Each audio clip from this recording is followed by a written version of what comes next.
You are now listening to the Final Whistle Sports Podcast. Here is your host, Blaine Spencer. What's happening, everybody? Welcome into another edition of the Final Whistle Sports Podcast. And we are in the middle of our divisional breakdowns. We have just wrapped up the NFC. We are now starting the AFC, and the first breakdown will be the AFC East. And we have an inaugural guest on the Final Whistle Sports Podcast.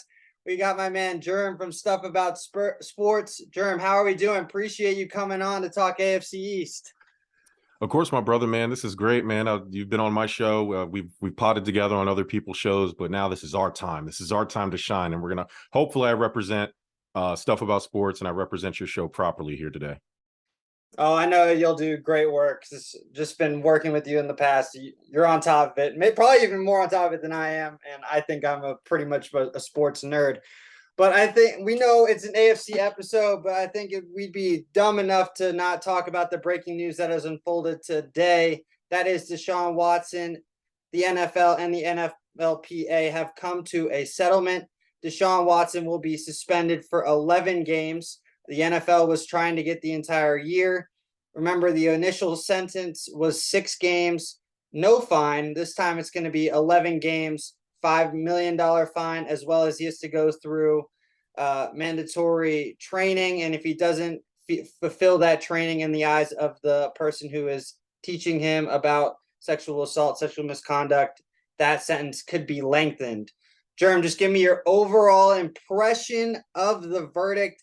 I know for me personally, 10 to 11 games was my original suspension going into this. And now it's come out to around there. What do you think of this?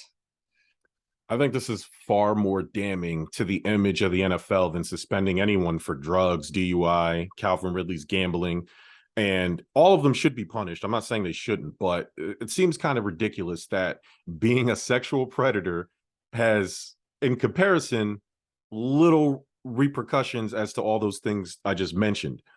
Now, it's probably more political than morality here, right? If you suspend him the whole season, they're just going to appeal, and then he's going to play in week 1, which is probably a worse look for the NFL. And so they probably wanted to avoid that. They got the money out of him. They figure 11 games is enough, and it's really 12 because the bye week's in there. But due to the new CBA, he's actually allowed to come back to the team week 6 in practice. So it's not like he's going to be completely rusty.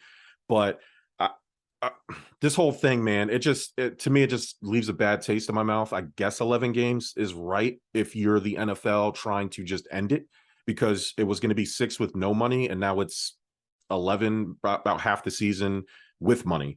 And so, it just to me, it looks bad.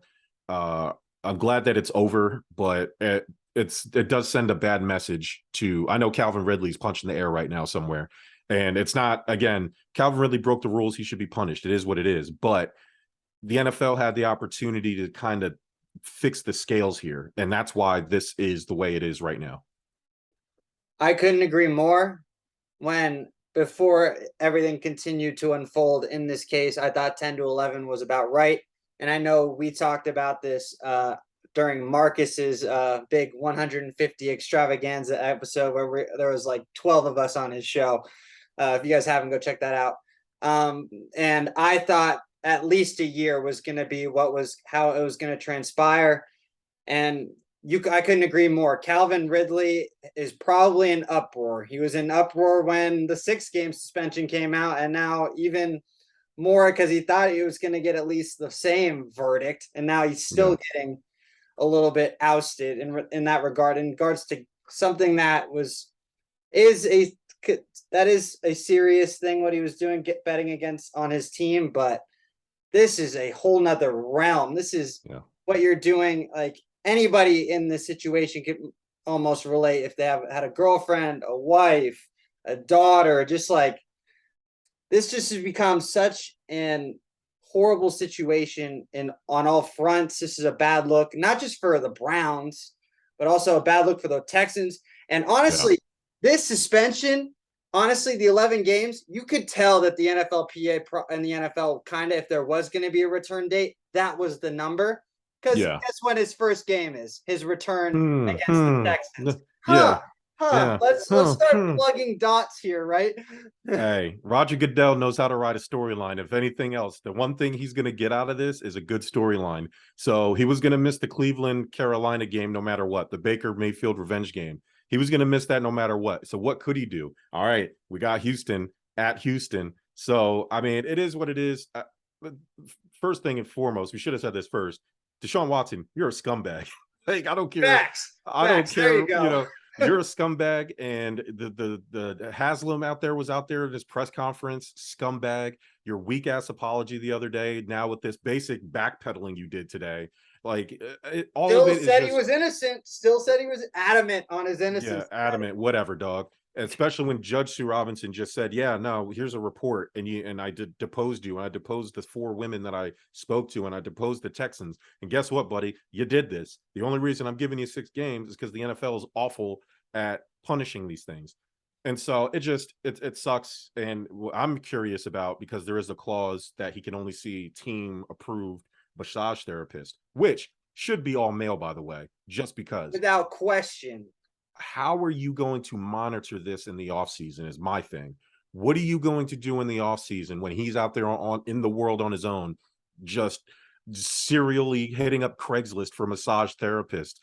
It's going to be, that's going to be the interesting part next year when the offseason comes and we get that first report of Deshaun Watson in some sleazy hotel with licensed massage therapist Cinnamon, and let's see what happens then. Absolutely. And I think it would be unjustified to not explain to everybody. Remember, he's getting fined $5 million. But the way the contract with Cleveland was structured is 200. Is it 200? I can't remember the number. 240, something ridiculous like that. Yeah. 230 million he got 230 guaranteed. goes, it's all backloaded. He was only supposed to make a million this year, but then with the fine, he loses $4 million, but he still gets the other 230 or 225, something ridiculous. Which the owners are already upset at, because obviously the Browns did that on purpose because they knew he was going to get suspended something. So they're sacrificing this year. And honestly, if you look at their schedule, I'd probably sit him out the year anyway. They are going to go at best 5-6 in that stretch. At best. Realistically, I looked at their first front of their schedule. They're probably going to go like 2-9. But then when they come back, I mean, seriously, like I have it written out here. I was like, all right, let me look at their schedule, see what they got. They have Carolina, Jets, Steelers, Falcons, Chargers in the first 5 games. They're probably going to win, I would say the Falcons, but the Falcons are at home. And I don't know. I kind of like what the Falcons got going on. The Jets with Zach Wilson, that's probably going to be a win right there. So, and then you have the Pats, the Ravens, the Bengals, your bye week, and then the Dolphins. The only game you're going to win there is maybe the Dolphins, because I don't know what they're going to be yet. Right. And then you have the Bills and the Bucks. Those are 2 L's right there. Then you come back at the Texans. So at best, you're probably going to win 3 of those games. Yeah, 3 or 4 and then tops. After that, they go back to Houston, Cincinnati, Baltimore, New Orleans, Washington, and Pittsburgh. So, I mean, you might win the Washington and Pittsburgh game.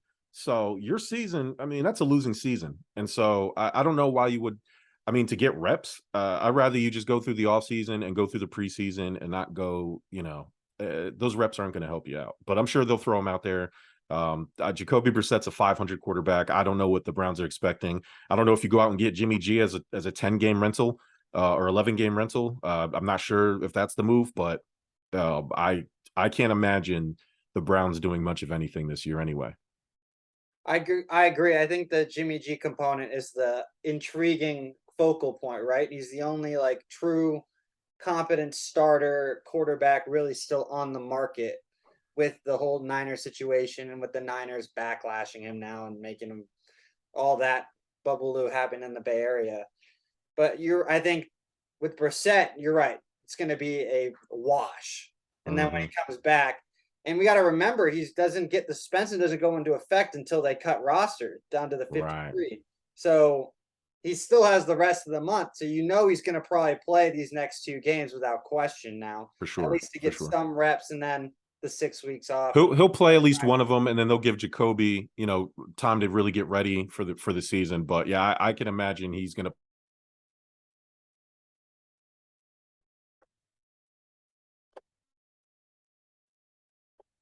For a guy who hasn't played in a year and some change, you have to get him the reps that you can. So if he comes and takes him to the playoffs after that, that's what's going to erase all of this. And typically, unfortunately for the sad saps in Cleveland who are cheering for Deshaun Watson, the moment he starts throwing touchdowns, people aren't going to be talking about all the women that he assaulted. Absolutely. I think we've kind of both put our vendettas in there in regards to where we feel. And I think it's completely justified of how we feel, especially with all of the evidence that supports our justification on what we're saying in regards to Deshaun Watson and the Cleveland Browns and the Houston Texans. Everyone's guilty. NFL now looks bad, even worse. NFLPA had to do what they had to do and defend him as one of the players. But let's jump into why we're actually having this episode, which is the AFC East. We're going to take a look at the Buffalo Bills, the New England Patriots, and how they look with their new offensive coordinator, Hubbabaloo, going there. Miami Dolphins and their speedsters and Tyreek Hill saying Tua is the next greatest quarterback of all time. And as well as what is the conundrum of the New York Jets, because they can never get anything right based off of historically in their franchise. But let's start off with your team, the Buffalo Bills, who were clearly my favorite last year, who are clearly my favorite again this year. I have them something going ridiculous, but they could easily go 15-2 this year based off of the schedule from what I can see, Germ. Yeah. What are your expectations? It's got to be Super Bowl or bust for Buffalo, right? Without question? Without question. There's two types of fans who analyze the game, right? There's the eye test guys, and then there's the analytics guys. Cool. Analytics told you, right? FPI, which is like the golden standard, which is Pro Football Focus, all the guys at ESPN, all these professional analysts, DraftKings, FanDuel, they all go by FPI. Well, last year, the Buffalo Bills were the highest ranked team by FPI, slightly over the Kansas City Chiefs. This year, coming up, forecasted, they're again the number one rated team, this time by a wide margin over the Green Bay Packers. So what were the Buffalo Bills missing? An extra edge rusher. They were missing Trey White all last year, our best defensive player. We got one of the highest rated, actually the highest rated pass rusher last year in Von Miller. And then we get Trey White back, who was one of the top corners in the game. We needed offensive line help. We got that done. We drafted James Cook, who was a steal. I don't want to say the steal of the draft, but a steal. It's going to help us tremendously in the run game, which is our biggest weakness. So we addressed and then we added OJ Howard to run our two tight end sets, where once we went to a 12-man line with a second tight end, we just started blowing out teams. Our plus minus went crazy. Our differential went crazy. And that's where we went on that monster run towards the end of the season. The Buffalo Bills weren't missing much, and they overloaded. Yeah, it's Super Bowl or bust. We have the best quarterback in the game. We have the best young receiver in the game in Gabe Davis. That guy's going to be a monster. If anybody doesn't disagree with that, go watch the Chiefs game that they lost. They changed the overtime rules for this team. So yeah, it's Super Bowl or bust. I want this team. I don't want to 15. Hey man, thank you for saying that. 15 is a lot. I went through our schedule. 11 games, 12 games is probably where we'll land. There's always that one bet. You're lowballing your squad right now. But it's not really, it's lowballing because we're going to be you have to start saving stuff, right? I feel like the division's going to be in hand before the end of the week, but you have some tough games in there. You have a stretch of, you start the season off with LA, Tennessee, Miami, Baltimore, Pittsburgh, and then Kansas City, and then week 7 into our bye. We historically start off slow. I can easily see us dropping one or two of these games that we shouldn't drop. And then all of a sudden, then we get Green Bay, the Jets, the Vikings, the Browns, the Lions, the Pats, the Jets. That's where we're going to turn it on. So don't be surprised if the Bills start off bad, where the talk is going to be, oh no, the Bills have fallen off. Wait till we come off our bye week. Outside of Green Bay, the Sunday night football game, which I think is going to be the Super Bowl, Buffalo and Green Bay. Don't be surprised if the Bills go on a 1, 2, 3, 4, 5, 6, 7, 8, 9 9-game winning streak, and then we finish off the season Cincinnati and New England. So where you've already got everything wrapped up, so you might be just So I mean, I'm always accounting for those one or two bad games that you're just going to drop. The New England game last year, where New England didn't throw a single pass and still won somehow. Like, it was just the ridiculous Tennessee game where Josh Allen was destroying them all up and down the field, but couldn't get 1 yard on a QB sneak. Like, those types of games happen, and they typically happen for us early. For me, I don't care about win-loss record. I care about winning the division. We're clearly going to win the division unless some catastrophic injury happens. Everything as it stands, win the division, get home field if you can get it. If not, just get to the playoffs, because once the playoffs start, it doesn't matter what your record was during the season. I think that's a valid point that you're suggesting, because honestly, I was going based off of just the expectations of this team, where everything's unfolding, going with that FPI, and the team that was almost statistically number one in defense. You can make the argument there were one or two in every offensive statistical category as well. They were just off the charts. And then, like you said, they overloaded. Now they've got almost two of everything at every position. I think they're the clear front runners in not just in the NFC and AFC, but to win the whole thing. Yeah. I think it's not really close. I think right now it's Buffalo and everybody else. Yeah. I think there's a significant drop off to Cincinnati, to Kansas City, to Rams, and the Bucks. And those are the four other teams that I would say are the true contenders against Buffalo, right? So what teams did you just list off? Cincinnati, Kansas City, LA, and Tampa. So I actually have the Packers lower than you do. And that's fine. I look at the NFC. Going to be on the offensive side of the ball, and especially with Aaron doing you Aaron. Never know, right? Yeah, we never know with that guy. Yeah, we don't know. So what you saying that, right? Think about those teams that are contenders. I'll even throw, I'll throw Green Bay in that five that you just listed, right? Okay. To me, Denver's the most interesting team because they were the team that had the third ranked defense last year, and they added what they were missing in Russell Wilson. Don't be surprised if we're fighting with Denver for the number one seed overall. That's the team I'm kind of worried about. I think they're going to win that division. But from the teams you listed, think about it. Kansas City lost Tyreek Hill. We don't know what they're going to be. Right.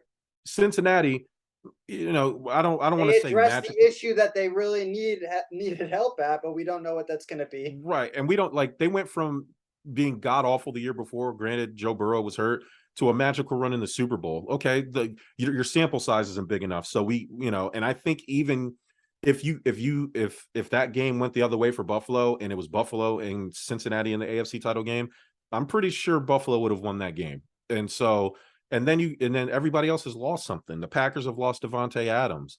The Bucks lost Rob Gronkowski and some defensive pieces. So everybody who was in contention last year lost something.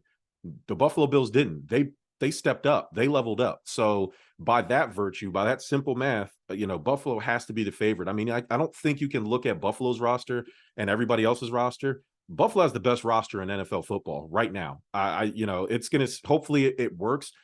Hopefully they gel together. But if you look at, I know it's preseason before you guys roll your eyes at preseason, but the Buffalo Bills second and third stringers were making the Colts first stringers look crazy. And the Colts first stringers played a pretty big majority of that game. Yeah, no Jonathan Taylor, but still, though they were the starting offensive line out there for Indianapolis trying to get rhythm with Matt Ryan, and we were getting to Matt Ryan couldn't do nothing. And if it wasn't for Case Keenum being the starter, we would have blown them out well before. So Buffalo seems primed and ready to go for a Super Bowl. I think anything less than a Super Bowl appearance would be a disappointment. I agree. I think it's going to be more now. Can they get over that hurdle that has been the issue with them for decades now, right? Which is finishing the deal, even when you guys went for 4 years in a row to the Super Bowl and couldn't get over that final cliff. So how are we going to see Buffalo unfold? There will be really intriguing to see, because again, like I said, I think they're going to be incredible this year. I think they're going to be offensively explosive, and I think they're going to be defensively stout. And they're going to, like you said, Len, they're going to go on an 8-9 potentially game winning streak in that little rut there. they're going to be blowing them out. The games aren't going to be close. Right. Like based off of the level of competition, like Case Keenum will be playing in those games. A lot of those games, he sure will. And so the funny thing is, though, a lot of people look at Stephon Diggs, Josh Allen, the offense. The defense is going to set the tone for this team. I believe Josh Allen and the offense won't have to do much winning on their own. They won't have to go out, and I think the defense, the Josh Allen just doesn't have to turn the ball over, which he's been not doing. He's been really good at that.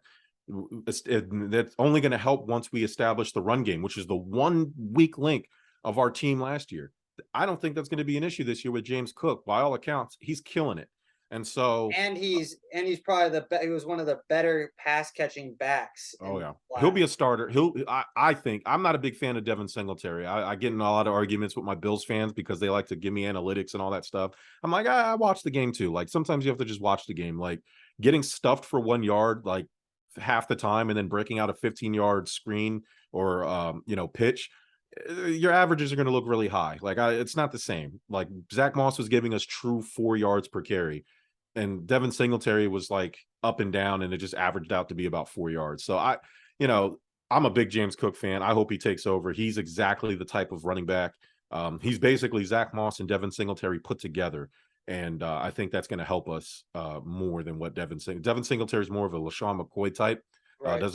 We need north-south, and he's more of an east-west runner. He's a good pass-catching running back as well. So, obviously we'll use them both, but I can see James Cook getting a bulk of the touches there as the season goes on.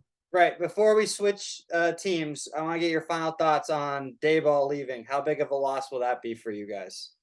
Not as big as it would have been if Ken Dorsey left, because if you are in the Buffalo media and you pay attention to Buffalo news, Ken Dorsey was a huge part of what Josh Allen was able to do since coming in. Brian Daboll and Sean McDermott butted heads, especially with the play calling. Daboll liked to get a little fancy, more fancy than he needed to be. And that was a lot of the friction within that organization. Josh Allen felt like some of these play calls weren't necessary, especially, and Daboll had a knack of going away from what worked and not switching fast enough to what wasn't working. Josh Allen credits Ken Dorsey a lot for his development. Josh Allen literally walked into Terry Pagula's office and demanded that they keep Ken Dorsey. Do not let him go interview. Do not let him leave this building.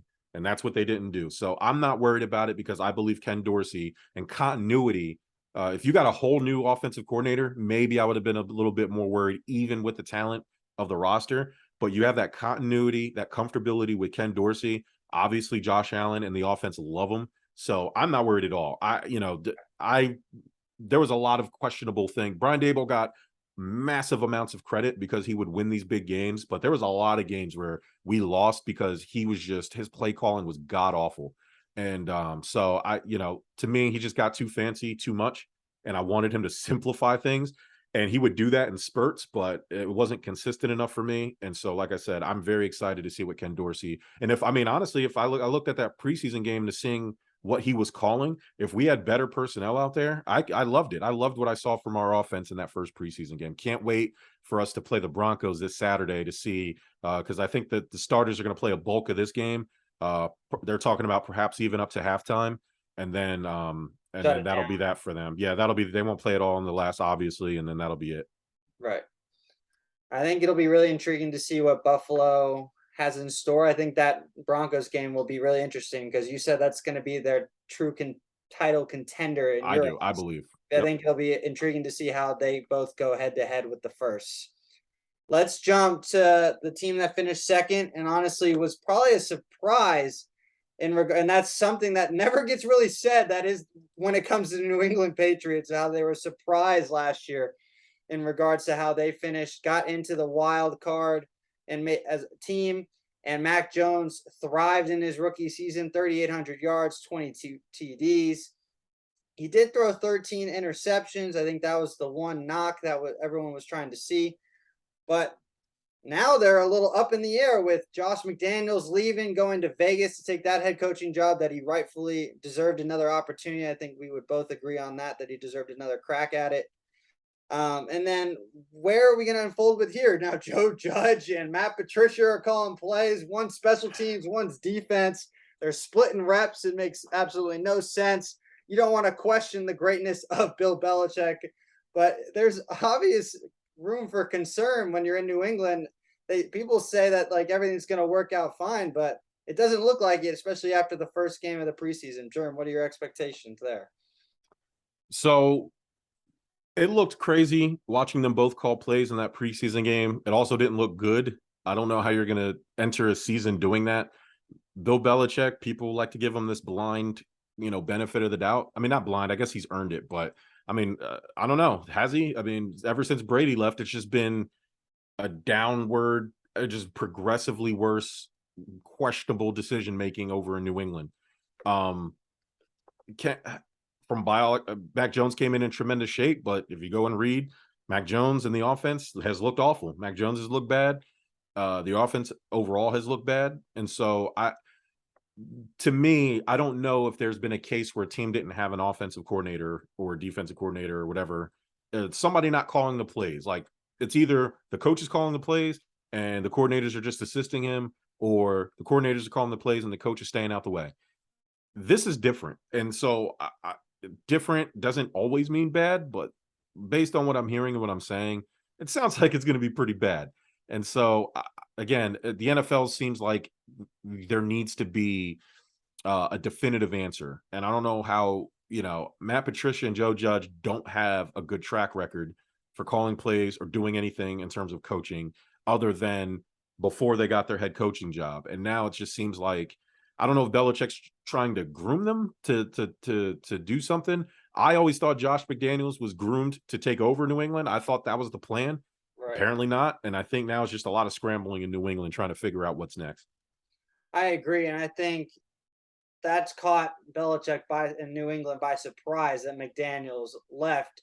I know we left for Denver. That didn't end up panning out. I think that had more to do with who he had at quarterback when Tim Tebow was your starter out in Denver. No offense to Tim Tebow, but you weren't going to succeed when it comes to that in that regard. And then he makes this move to go to Vegas. I think he was honestly fed up he was tired of waiting. He didn't want to be a part of this waiting game. Belichick doesn't look like he's slowing down. The Joe Judge and Matt Patricia thing is intriguing to me because I think there's something smells, right? It feels like it's almost like a pity type of hiring, and he's just trying to figure something out and cover up something that doesn't make any sense because of McDaniels walking out, and he didn't have a backup plan, right? Which led to Judge and Patricia plugging in, and they haven't, like you said, were atrocious as head coaches. So it doesn't give them any warrant or benefit of the doubt that for Patriots fans that anything's going to work out. We also got to factor in J.C. Jackson, who was an absolute stud for their secondary, gone. He's in Los Angeles. They bring back Malcolm Butler, and Malcolm's been awful since he left, trying to see if he's going to rekindle a spark. And now he's hurting out for the year, so it's like right. So it totally backfired on that in that regard. I think they're actually gonna finish third in the division. I think Miami's gonna finish ahead of them. I think they could spiral pretty bad. I have them only around 7 or 8 wins this year. I think there's gonna be a drop off. It's gonna take them a while to figure out what to do. Belichick's just got to decide if it's gonna be Judge or Patricia. You can't be doing this back and forth type of deal every couple series. It's just not going to give Mac Jones the rhythm and understand the cadence of who's calling plays. I think it's just a disaster waiting to happen of how New England's been dealing with this situation. The defense, that's the only saving grace. I think the team defense will be fine. I don't wish the Patriots well in anything because I'm a Bills fan, but objectively, as somebody who sits here and talks sports, if I'm the Patriots, I don't know why you didn't fight harder for Bill O'Brien or somebody like that to come back and question Bill O'Brien, the GM, but Bill O'Brien, the offensive coordinator or the offensive coach, was good. And so it's got to be better than what Joe Judge or Matt Patricia, who was a defensive guy. The fact that Matt Patricia is calling plays for the offense is ridiculous. And again, to me, it just sounds like Bill Belichick is just trying to groom them and coach them up to be better head coaches in the future, I guess. But I for the Patriots, it's bad, man. Like it's the post Josh McDaniels era is starting off on a terrible, terrible foot.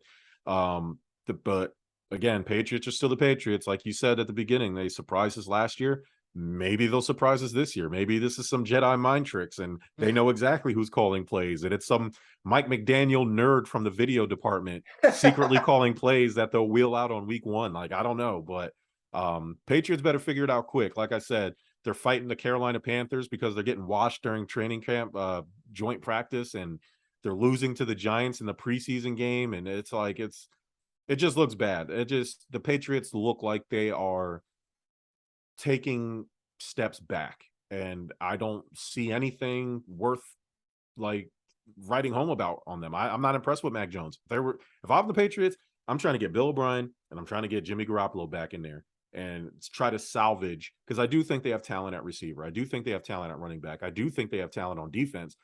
I think their sideline, their coaching, their front office, everything is just a mess. And I think that's going to trickle on the field.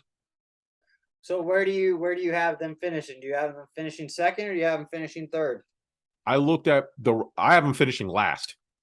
Wow. I have the now Jets. You got to explain why you think they're going to fall off the ship. You have the Jets. Remember, the Jets Jets ahead of them. The BUMS bums. I have the bums over the Pats this season. Wow.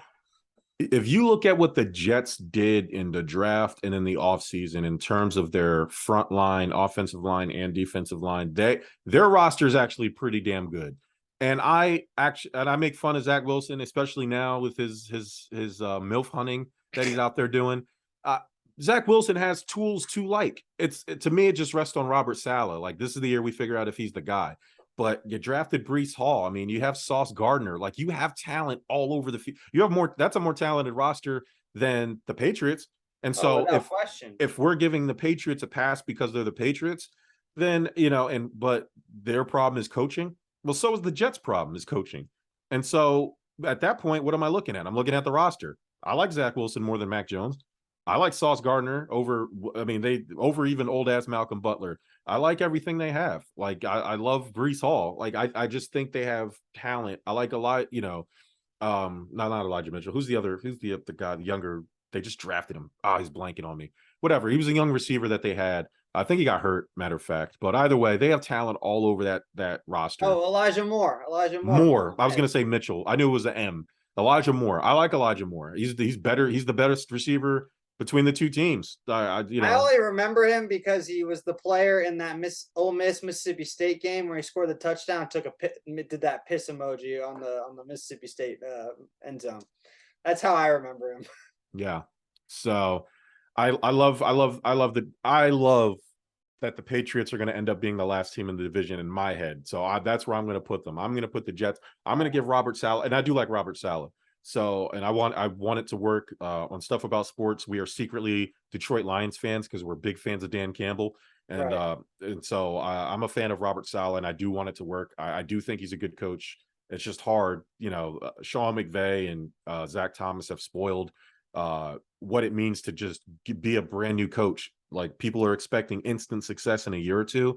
And realistically, it takes about 3 to 5 years to turn a franchise around, especially one that's been historically bad for over a decade. So I am rooting for Robert Saleh and the Jets, and I do think that the Patriots are going to slide down. I really do.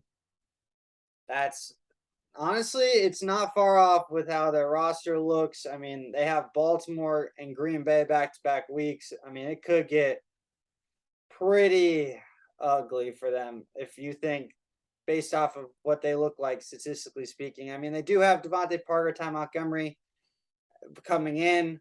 Like, Montgomery's more of a running back nowadays. Mm-hmm. But I think it's going to be intriguing, like you said, to see how everything unfolds. And I think you're right. I think the coaching will have an impact. I don't have them falling off the cliff like you do. I mean, you have them dropping all the way down, which is really intriguing. And that's just saying that says a lot with how bad, almost like we're both thinking that last year was more of a fluke more than anything. Yeah. And I think Tom Brady just continues to smile. Oh, yeah. ear to ear that he made the right decision and he is the true component of the dynasty. Tom Brady is definitely ahead of Bill Belichick in the Bill Belichick Tom Brady power rankings. He's definitely firmly number one. Easily. All right, let's jump to the next squad we have here. They finished third. That is the Miami Dolphins. Miami has made plenty of moves this offseason. And I do have a hot take in regards to Miami. I think I've said this before. I don't know, Jerm, if you've heard it. You'll probably hear it at some point. But remember, you brought in Tyreek Hill. You brought in Teron Armstead, Connor Williams on that offensive line. The real question mark becomes Tua Tagovailoa, who Tyreek Hill is obviously the greatest hype man in United States history when it comes to hyping up his quarterback, saying that Tua is the most accurate quarterback in football. And he can now, there's no question about his arm strength, even though the arm strength was his question mark coming out of school, along with his durability. I think South Beach has a lot to look at. I think there's a lot of positives and negatives there. I'm going to let you go first before I give you the hot take, and I want to get your impression on what I'm about to say. But Miami's expectations, what do you have? I think they'll finish second in division. I love Javon Holland, their safety that they got. He's a ball hawk. He'll be a Pro Bowler. He's dirty. Mike McDaniel doubling down on like the Tua Tagovailoa, saying he's the most accurate left-handed quarterback he's ever seen, which is like, I mean, first off, Mike McDaniel, you're like 12, so I don't know how many left-handed quarterbacks Steve Young was never didn't play the position for his accuracy. Let's just say that. Yeah, basically, yeah. It must have been in diapers when Steve Young was playing, but whatever. And then Xavier Howard, like they have a good team. I mean, honestly, they have it. It relies on Tua. It really does. Can they fix that offensive line? They've made moves to do that, but Tyreek Hill, like, it's bad that they're putting that pressure on this kid. Like, Tyreek Hill is a yak receiver, and Tua can't get the ball deep enough, and he can be a deep threat. Obviously, he was that in Kansas City, but Tua, he may be more accurate than Patrick Mahomes. I don't know if anybody's like said Patrick Mahomes is deadly accurate, but to go out and say that before you even played a game together, you're putting tremendous pressure on this kid. And he better be deadly accurate. He better be the most accurate quarterback you've ever seen. Because even if he is more accurate than Patrick Mahomes, he damn sure can't throw the ball farther than Patrick Mahomes. And a lot of your touchdowns and a lot of your success was because Patrick Mahomes was staring down the defensive end about to tackle him, and he just threw it 80 yards in the air, and you just happened to be there to catch it.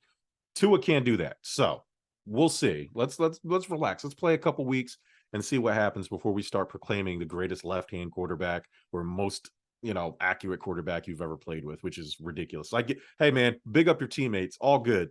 But I feel like there's a step, there's like a level below greatest you've ever played with or greatest you've ever seen. Specifically, when you've had the quarterback who's had the greatest start to a resume, the greatest 3-year start in NFL history, and you just compared your new quarterback who hasn't really done much of anything to that.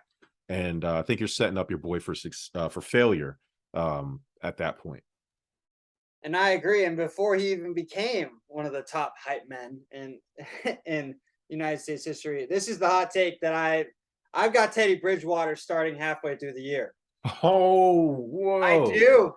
I've said it. I said it before everything was happening. I think before even the Tyreek Hill trade, because I knew it's a win now roster. They've got the roster and tools now, especially with Tyreek Hill, to go alongside Jalen Waddle. And you have the opportunity. I mean, it's going to be a lot of bubbles, a lot of slants, and you just pray that the accuracy will be there for a 5-yard throw. But he will not be throwing the ball downfield. But I know what I'm going to get out of Teddy Bridgewater. Yeah. I know what I'm going to get. I know he's going to be consistent. I know he's going to make the correct play. And if he always knows how to live for another down. Teddy Two Gloves. I think he's going to get stuck in that Ryan Fitzmagic situation all over again. Don't be surprised if all else fails in a couple of games and you see Bridgewater in that fourth quarter, because the opportunity for them to win now is there. The talent is all over. That defense has been stout for the last couple of years, and they were able to get in 2 years ago into the play or teeter on the postseason 2 years ago. or get in. I can't remember correctly if they got in or not. I think they were on the outside, just barely. Yeah, I think they were wild card, and then they another team won and knocked I them think out it or was a something like that. tiebreaker that they got Yeah. out. They lost out on. And it wasn't because Tua was winning them those games. It was the defense keeping them in it, and Fitzmagic came in as the closer, Mm-hmm. just like in baseball. I really do. I can see it. I can see Teddy. They get, especially if they start slow, which I expect. I think they're going to start slow, and the pressure's going to get on Mike McDaniel, and he's like, "This is my first coaching job. I've got a competent starter right behind him, and because you got to be competitive in the AFC, especially when it comes to playoff spots. It's not going to be. You're going to have to win games. You're not going to be able to just skirt by with how deeper the AFC is in comparison to the NFC. So I think Teddy Bridgewater. What do you think? Am I outlandish on this statement? I see your Teddy Bridgewater, and because I am the hot take hater, I like to come in and just scorch earth. Not only will I think Tua Tagovailoa will be replaced by midseason, but not by Teddy Bridgewater. Wow, who's gonna be in then? Jimmy Garoppolo will be taking the Miami Dolphins because no team is going to trade for him. Therefore, the 49ers will be forced to cut him, where he will collect a portion of his money, and then he can go over to Mike McDaniel, who just left coaching San Francisco, where Jimmy Garoppolo took that team to an NFC title game and NFC championship and a Super Bowl appearance. Greatest success story. Mike McDaniel and Jimmy Garoppolo, and that's why all the hype is being built around Tua, raising that trade value, dog. Gotta raise that thing. You gotta prop him up. He's the man. And then it don't matter once we get Jimmy Garoppolo. We got to keep you happy now, just in case it can't happen. But if they can make it happen, Jimmy G will be in Miami throwing that rock all over the place in his Cuban shirts and cigar. Jimmy G's made for Miami, and Miami is made for Jimmy Graps. That is honestly, I didn't think I was going to get one-upped on that take today, and you took it to a whole nother level that I wasn't even thinking. Jimmy, I was putting the dots together, man. Space with that take, man. Yeah, I love man. It. You got to put the dot. You got to look at the big picture. Now, I like Teddy Bridgewater, but the problem with him is the same problem that's with Tua. And that was his problem in Carolina. You can't throw the deep ball. He's accurate. They didn't have an offensive line. Miami's offensive line is better. I don't hate that take. I think they'll be better off with Teddy Bridgewater. So a veteran who is calm that could take this team, and he won't make the mistakes. He won't make the mistakes. But Miami has to justify the draft pick, so he's going to get a longer leash. But to me, you've seen all you needed to see from Tua. I don't know what adding Tyreek Hill's really going to do for him. If you can't get the ball to the receiver, it's not really going to matter who's there. And so I would like, Jalen Waddle's there. It's not like you haven't had talent at wide receiver. So I think Teddy Bridgewater is a better fit for that roster and that team right now. But we'll see. Like I said, Tua could surprise us. Maybe he is Steve Young in disguise and we just don't get it and we haven't seen it. But I feel like I've seen everything I needed to see. Typically with these young quarterbacks, like you've seen with Josh Allen, may not be instant success, but you at least see it. You can see it. You see flashes, and you haven't seen that with Trevor Lawrence is the same way. Like Doug Peterson's going to fix that. Like because you can see it. You know what I mean? So I just don't get that sense from. I don't get that sense from Tua at all. I agree, and I feel like we've seen his full potential already when you saw it at Alabama, right? You saw, and he still wasn't that like. And it wasn't like eye popping, right? No, he was just good. He was good. You have studs on the outside. Mm-hmm. You had the best offensive line in college football. You had one of the arguably three outstanding tailbacks in Najee Harris, Damian Harris, and Josh Jacobs. And I think people really didn't observe his release. He short arms the football. It's like he's doing like that quick, like darts throw, like in darts. It's very quick. Yeah. He doesn't fully bring the ball back, and I think there's a lot of negative that I think we've started to see from college to the NFL, and the durability issue was always a thing. He's never healthy on top of that. But I think it's going to be a true component that how we're going to see Miami unfold. I actually have them again on the outside looking in. I think they're going to be around nine wins. I got them about 9-8, and they're just going to miss out because of how deep the AFC really is. That's their number one enemy, is that the AFC is loaded. That's their problem. But they're on the right track. They'll get there. I think they are comfortably the second best team in the AFC East. I do think they are a wild card team. Will they get there? Obviously, that just depends on other teams and how the season plays out. But if the Miami Dolphins made it to the wild card, I wouldn't be shocked at all. Absolutely. All right, let's go to our final squad of the night. That is the New York Football Jets. And to all of my boys out in New York, because I went to college out there at the Hall, and they all love their Giants or Jets. Newsflash, both teams suck, so keep that in mind. I know you guys are going to call me out on my Washington Commanders garbage, but that's fine. I know we are awful too, so we'll all cry in a hole together. But when it comes to the New York Jets, like you said, you actually have the New York Bums, that you so eloquently called them. I love them. I'm calling that from now on. As that they're going to finish third. Yeah, they did make a lot of moves, like you said, Elijah Moore. They brought in a lot of draft picks and put some insurance into that offensive line to protect Zach Wilson, the AKA MILF Hunter. Yeah, man. Why do you have the Jets in third? Is that just because more of a bad Patriots, or because of you're going to see improvement with the Jets, even though Zach right now is out, and I don't think he'll be ready week 1? I don't think he'll be as ready. I think they said 2 to 4 weeks. So, I mean, maybe not week 1, but it's not like he's going to miss 11 games, right? So losing week 1 or 2 is not going to do any damage, but it really has to do with the improvements that they made through the draft and free agency.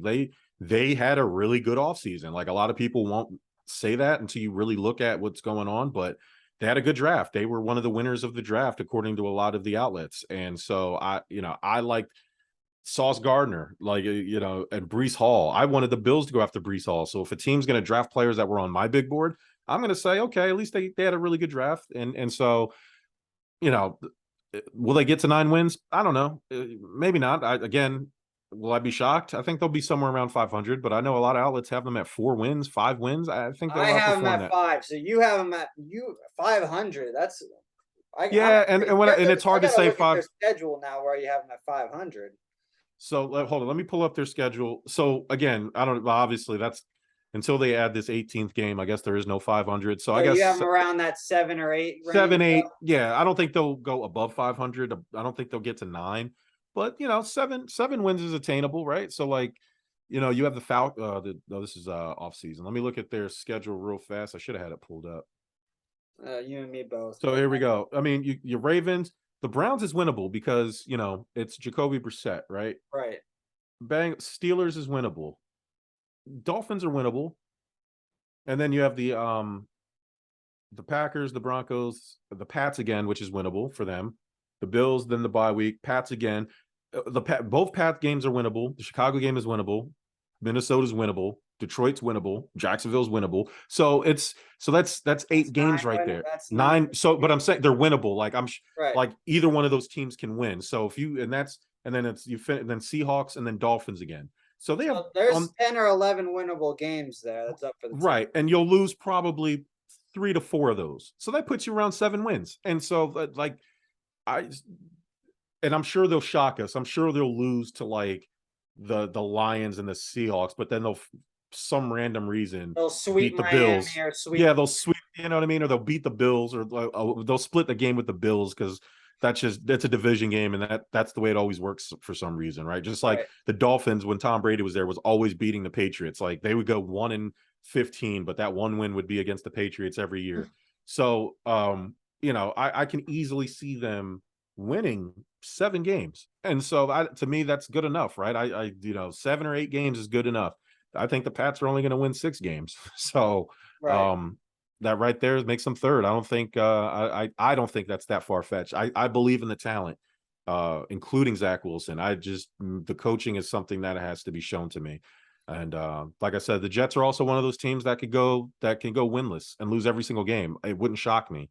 But if I'm looking at paper on talent, 6, 7, maybe 8 games isn't crazy to me. I think they're too exposed on the defensive side of the ball, though. I feel like they have, if they're going to win games, it's got to be a shootout. Just because defensively, they did not improve really on that side of the ball, in my opinion, other than I think they brought in Marcus. Did they keep Marcus May? I can't remember off the top of my head right now. No, Marcus May is gone. You brought in DJ Reed, and he's a downgrade in comparison to what you had at Marcus May. It's just, I don't know. Yeah, the defense is shaky. Mosley's still there. Quentin Williams is still there. Really there. I mean, Mosley's kind of just been. he took the money, and then I think he's kind of realized that this is an absolute crap show. But you have Corey Davis, Braxton Berrios, Noah Fant. They brought him in. Offensively, they look good. And Uzma they brought in from Cincinnati, and a lot in Elijah Moore we talked about. So then you still have Michael Carter, Tevin Coleman. You have talent, and so offensive league, if you have a good offense, there's always a chance. But the defense, we'll see. Robert Saleh's a defensive coach, so I expect him to coach a pretty decent defense. So we'll see. I feel like his struggles, though, is that he was such an energizer on the sideline when he was in San Francisco. And I feel like he has held back that emotion as a head coach and trying to be more level-headed and cool-headed. I feel like he has to let loose if he wants true success and go back to his energizer type style. Like you said, you guys are Detroit Lions fans on your network and just being like, you guys got to let Dan Campbell. Oh, he's great. He's great, man. I love Dan Campbell. I would run through a wall for him. If you haven't watched Hard Knocks, go out there and watch it. It's great. Dan Campbell is the man. Absolutely. But so what would you do if you were in? I feel like if this doesn't work this year, you got to clean. I wouldn't say you would get rid of Saleh. You have to consider it, but I think GM's got to go. And I will say the team issues that have always been happening in New York. A lot of the front office issues have been because of Woody Johnson being too hands-on, but the last 2 years, he has let go, and they've done better in the offseason, specifically in the draft. So like I said, it takes time. I guess unless it's a total unmitigated disaster, you probably just stay the course, man. You're not going to get better if you keep switching coaches every 3 years. It's so, if you see what you like, improvement is improvement. Same thing with the Detroit Lions. You just get a little bit better every year. Just build. And like I said, it takes time, right? It's a lot of the good teams. Life is cyclical, right? The Patriots were good for 20 years, and now they're heading into that thing. The Buffalo was the same way. Buffalo was awful for many, many years since the 90s, and now they're the hottest team in the NFL. You just have to keep it going. Teams who switch their coaches every couple of years are typically the teams that are always bad. You have to stick with it through the good, the bad, and the ugly. And like I said, if a coach becomes available that's red hot and whatever, and you believe in that guy, then go for it. But if you don't, there's not a clear-cut better option. If you're just changing for the sake of changing and things are going bad in that locker room, then stay the course, man. From all accounts, it sounds like Robert Saleh is doing okay. And, just see what happens. Keep it going. All right. Then my last thing before we wrap up is we're going to stay on the Jets here really fast. Honestly, I'm just intrigued now. Where'd you have Zach Wilson on your board in regards to quarterbacks? Because I had him. I think if Justin Fields was on this team, they'd be at where you're thinking, the 7 or 8 wins. I don't think Zach Wilson's the answer. I'm not a big Justin Fields guy. But really? No, but okay. I don't know if he's better or worse than Zach Wilson, but I feel like if you like Justin Fields, Zach Wilson has the same tools. He's athletic. He can throw the deep ball. He makes good decisions. He's pretty polished for a young quarterback, So I don't know. You're asking me where does he rank in today's? I'm talking because I know I think we all assume that Trevor Lawrence was clearly the top quarterback in that class, because you could honestly flip all these other 4 guys around, right? I feel like when it comes to Lance, Fields, Wilson, Jones, all 4 of them, you could have flipped a coin, and whatever it fell on was the guy you were going to take. So Trevor Lawrence, I've always had a personal vendetta when it comes to Ohio State quarterbacks because they've never translated to the NFL. It's there. It's proven. It may be a situational thing every time, but they haven't translated because offensively that team, they get so wide open due to their crossing routes and speed that just if you look at the Ohio State quarterbacks list in the last decade, you could probably name maybe one that has actually been successful. I'm gonna end this show on a shocker. Okay, go ahead, lay it on me. Looking at these draft guys, the Mac Jones, Trevor Lawrence. We'll see about Trevor Lawrence. Zach Wilson, Justin Fields, Trey Lance. The guy I think is who's in the worst position, but I think is right there with them. And the one I like the most is Davis Mills from the Houston Texans. Houston Davis doesn't Mills. have much of a choice, and they're going to let him play. They're going to let him. And they should. He's raw. He's like in the Trey Lance scenario. If you look at some of these statistics, he isn't that far off, or if not worse than a lot of these guys we're talking about. And yet he gets the most slack because he's not the sexiest name. Davis Mills is going to surprise people. Hopefully he gets out of Houston to do it. I don't know what Houston's problem is, but Davis Mills isn't bad. And people are going to laugh at that and make fun of his neck or whatever. That's great. But pay attention to Davis Mills. I think the Pats, I think the Bears, I think the Jets and the Jags would have been a lot better off with Davis Mills than they are with the quarterbacks they have. Like I said, Trevor Lawrence, we'll see. We'll see if you're that dude. We've seen a lot of number one quarterbacks flop. I haven't seen Davis Mills' stats rival that of Trevor Lawrence from that last previous year. They're virtually the same, if not Davis Mills slightly better. And yet Trevor Lawrence gets all the love in the world. And so don't sleep on Davis Mills. That's all I'm going to say. I think that's a very interesting take. And I'm actually not going to rival that much because as a West Coast guy, I saw a lot of Stanford games. So I do understand where he showed a lot of flashes. And I think he fell further than a lot of people actually thought he would fall. I think he was going to be more of a late second. But he fell into that mid-third. I think he was a mid-third, if I'm not mistaken. But it'll be really intriguing. I think that's a very intriguing take. But, Jerm, I want to thank you so much for coming on to talk AFC East, as well as the Deshaun Watson debacle situation that has unfolded for the entire NFL when it comes to this situation. I want you to plug yourself, though, real quick. And if you guys haven't, check out his content and subscribe to his channel, subscribe to his YouTube, go follow his Instagram, all that. Plug yourself. What's going on next and what is happening with Stuff About Sports? Man, Stuff About Sports is real busy. We're getting ready to start the Bragging Rights Fantasy Football League. I'm waiting for JT and the Don to tell me what draft pick they want so I can set the draft order. Bunch of sports pods, including Final Whistle, is going to be a part of it. It's a league that we started to help promote, network, and just have some fun with sports podcasts. Something that I don't see done very often. And so I'm glad you're part of that. And I'm glad all the other pods are part of that.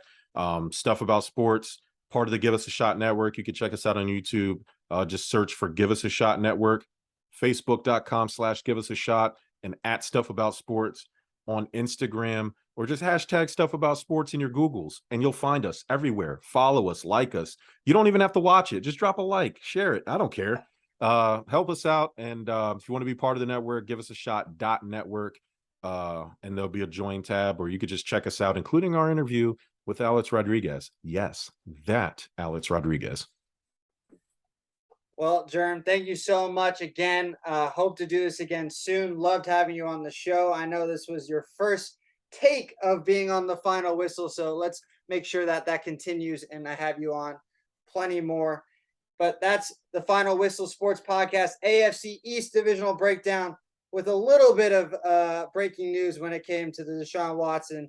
Everyone, you know what to do. Subscribe, like, leave a comment, whatever you do. Leave a review. Just help us out. You know where to catch us. We're on all platforms, Spotify, Google Pod, YouTube, iHeartRadio. You name it, we're on it. My lights have gone out, so that's a sign for us to wrap it up. Thank you, everybody. Be on the lookout for more episodes for the next AFC Divisional Breakdown. Thank you so much. Signing off, Blaine Spencer and Jerm from Stuff About Sports. Thank you. Good night. Go Bills.